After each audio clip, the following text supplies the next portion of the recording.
اب میں آپ کو ایک حدیث سنانے چلا ہوں جس میں ایک عجیب نقشہ سامنے آتا ہے کہ یہ مہدی جب ظاہر ہوں گے تو کس طور سے ظاہر ہوں گے، ان کے ظہور کی کیفیت کیا ہوگی، کیف یظہر۔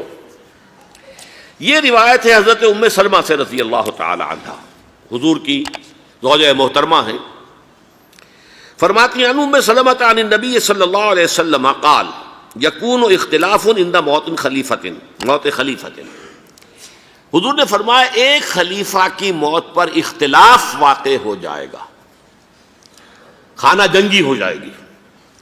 فَيَخْرُجُ رَجُلٌ مِّنْ أَهْلِ الْمَدِينَةِ حَارِبًا إِلَىٰ مکہ، پھر مدینے کے لوگوں میں سے ایک شخص نکلے گا، بھاگے گا اور جا کر پناہ لے گا اور چھپ جائے گا مکے میں۔ فَيَأْتِيهِ نَاسٌ مِّنْ أَهْلِ مکہ، پھر اس کے پاس آئیں گے اہل مکہ، مکہ کے لوگ، فَيُخْرِجُونَهُ، اور اسے نکالیں گے، جہاں وہ چھپے ہوئے ہوں گے وہاں سے نکالیں گے۔ وَهُوَ كَارِهٌ، اور وہ بالکل اس کو پسند نہیں کر رہے ہوں گے، نہ وہ خواہش مند ہوں گے کہ ان کے ہاتھ پر بیعت کی جائے، نہ وہ یہ چاہیں گے کہ وہ میدان میں آئیں اور ان کو جو ہے اپنا لیڈر مانا جائے۔ وَهُوَ كَارِهٌ فَيُبَايِعُونَهُ بَيْنَ الرُّكْنِ وَالْمَقَامِ، لیکن لوگ جو ہے پھر اصرار کے ساتھ ان کے ہاتھ پر بیعت کریں گے رکن اور مقام کے درمیان۔ رکن وہ کونا ہے خانہ کعبہ کا جس میں حجر اسود لگا ہوا ہے، اور مقام ابراہیم جو ہے، ان دونوں کے مابین جو یہ علاقہ ہے یہاں پر وہ بیعت ہوگی۔ وَيُبْعَثُ إِلَيْهِ بَعْثٌ مِّنَ الشَّامِ، ان کے خلاف ایک لشکر بھیجا جائے گا شام سے۔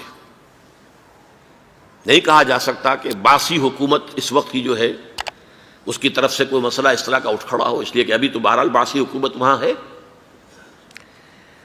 فَيُخْسَفُ بِهِمُ بِالْبَيْضَاءِ بَيْنَ مَکَّہ وَالْمَدِینَہ، لیکن اللہ تعالیٰ اس لشکر کو مکے اور مدینے کے درمیان وادی بیضاء میں دھسا دے گا، زمین کے اندر پورے کے پورے لشکر کو۔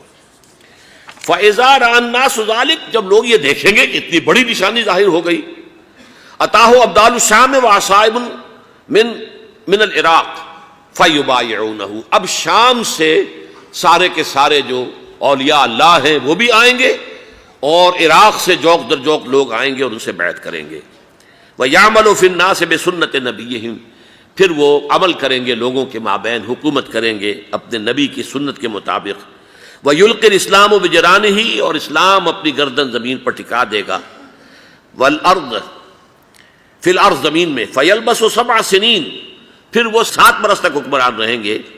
ثم یتوفیٰ، پھر ان کا انتقال ہوگا۔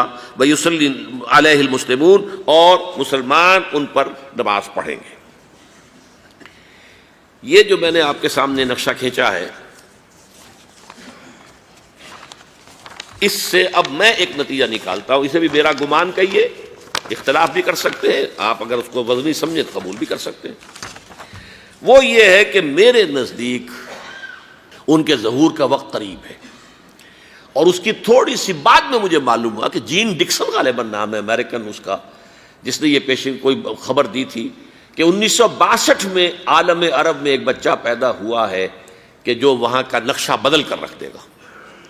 یہ جین ڈکسن کی غالباً پیشن گوئی ہے۔ بہرحال مجھے اس کی پیشن گوئی سے کوئی دلچسپی نہیں ہے، میں تو جو احوال دیکھ رہا ہوں، یعنی اسرائیل کا قائم ہو جانا، اور اس کے بعد اب یروشلم کا مسلمانوں کے ہاتھوں سے نکل جانا، اور اب گویا کہ وہ الملحمۃ العظمیٰ جو ہے تلی کھڑی ہے، کسی بھی وقت جو ہے یہ جو ہے وہ لاوا پھٹ سکتا ہے، آتش فشاں پھٹ سکتا ہے۔ تو یہ تمام حالات ایسے ہیں کہ جن کی وجہ سے میں سمجھتا ہوں کہ ایک تو جو قرآن مجید کے اشارات میں نے آپ کو بتائے، 14 صدیاں، 14 دن میں چاند کا پورا ہونا، والقمر اذا اتسق، 14 دن میں 14ویں کا چاند۔ اسی طرح اب یہ 14 صدیوں کے بعد یہ صدی جو 15ویں صدی ہے، یہ در حقیقت ظہور امام مہدی کی صدی ہے۔